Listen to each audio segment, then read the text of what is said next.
Chairman নিয়োগ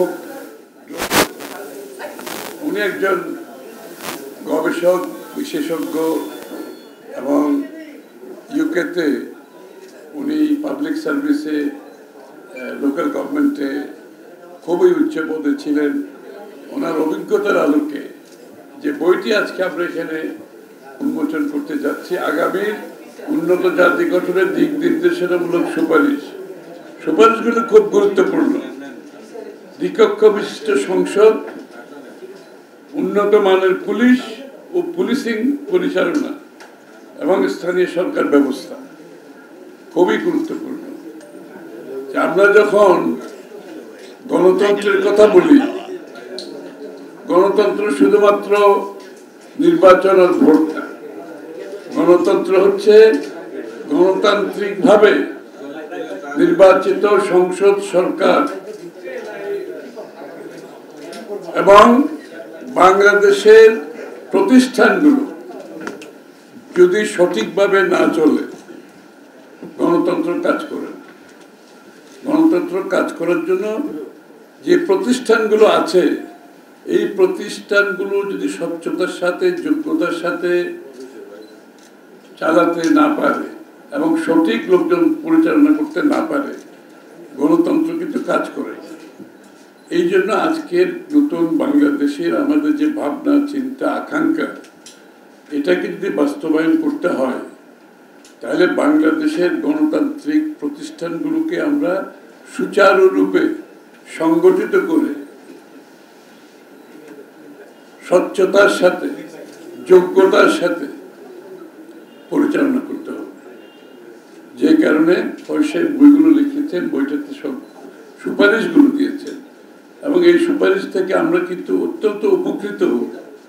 কারণ বাংলাদেশ জাতীয়তাবাদী দল এই মুহূর্তে আগামীর বাংলাদেশ কিভাবে পরিচালিত হবে, এটার উপর আমাদের বিভিন্ন গ্রুপগুলো কাজ করছে। অনেকগুলো কাজ শেষও হয়ে গেছে এবং এই কাজগুলো করছি এই জন্য, আল্লাহ যদি আমাদেরকে নির্বাচিত করে সরকার গঠনের সুযোগ দেন, বাংলাদেশের জনগণ যদি সুযোগ দেন, তাহলে আমরা প্রথম দিন থেকে যাতে সিদ্ধান্ত নিতে পারি। সরকার গঠনের পরে বাংলাদেশে যেটা হয়, কয়েক মাস না বছর চলে যায় যে কি কাজ করব, কিভাবে করব। এইবার আমরা সিদ্ধান্ত নিয়েছি, এখন থেকে আমাদের সমস্ত প্রস্তুতি আমরা ইনশাআল্লাহ শেষ করে ফেলেছি, প্রায় শেষের দিকে, যাতে সরকার যদি গঠন করার সুযোগ দেয় আল্লাহ, তাহলে আমরা প্রথম দিন থেকে আমাদের সিদ্ধান্তগুলো একটার পর একটা দিতে থাকি। এবং সিদ্ধান্তগুলো কিন্তু ওপেন কোনো সিদ্ধান্ত না। এই সিদ্ধান্তগুলো কিভাবে বাস্তবায়ন করব, এর রিসোর্স কোত্থেকে আসবে, সব কাজগুলো কিন্তু আমরা এখন শেষ করে ফেলতেছি।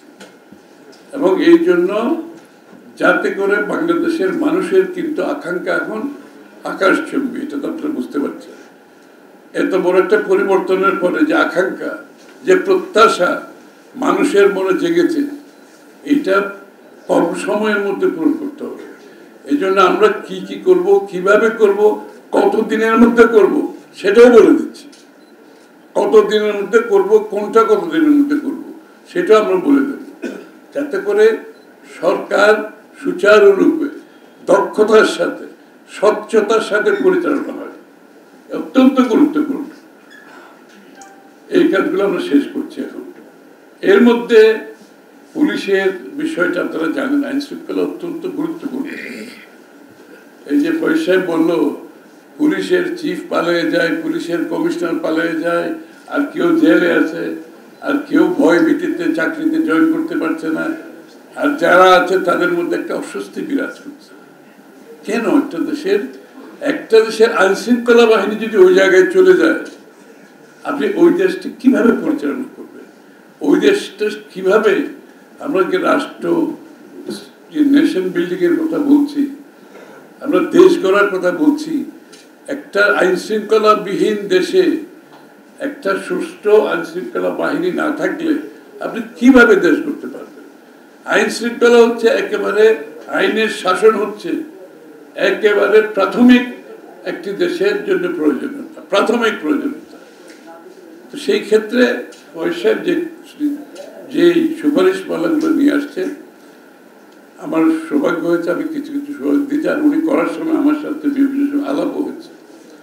আমাদের জন্য খুবই গুরুত্বপূর্ণ একটা আইন শৃঙ্খলা বাহিনী যেটা নির্দলীয়, যেটা স্বচ্ছতার সাথে, দক্ষতার সাথে, সততার সাথে পরিচালিত হবে। তাহলে সেটা একটা গণতন্ত্রের এবং দেশ পরিচালনার একটা ভিত্তি সংগঠন, প্রতিষ্ঠান।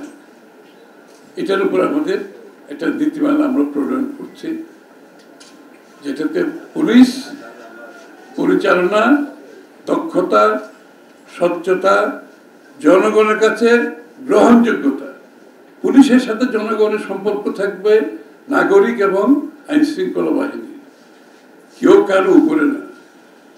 যে পুলিশের মন মানসিকতার মধ্যে নাগরিকের সেবা আমরা যদি আনতে না পারি, পুলিশের কাজ কি? জনগণের সেবা দেওয়া। প্রত্যেকটি সরকারি কর্মকর্তার কাজ কি? জনগণের সেবা দেওয়া এবং জনগণের সুরক্ষা দেওয়া। জনগণের সম্পত্তি, তার জীবনের, তার কাজ করার, সামাজিক, অর্থনৈতিক, রাজনৈতিক, এখানে সুরক্ষা দেবে আইন শৃঙ্খলা বাহিনী। আর এটা বিচার করবে আমাদের বিচার বিভাগ, বিচারের দায়িত্ব বিচার বিভাগের। সুতরাং পুলিশের কাজটা আমাদের জন্য গুরুত্বপূর্ণ। এই প্রতিষ্ঠানটিকে আমাদেরকে আবার গড়ে তুলতে হবে, যে জায়গায় গিয়েছে সেখান থেকে গড়ে তুলতে হবে। এর জন্য যে সংস্কারগুলো প্রয়োজন আমাদেরকে সেই সংস্কারগুলো করতে হবে, এবং এগুলো কিন্তু বর্তমানে অন্তর্বর্তীকালীন সরকারের যে সংস্কার কর্মসূচি তার মধ্যে খুব একটা গুরুত্ব পায়।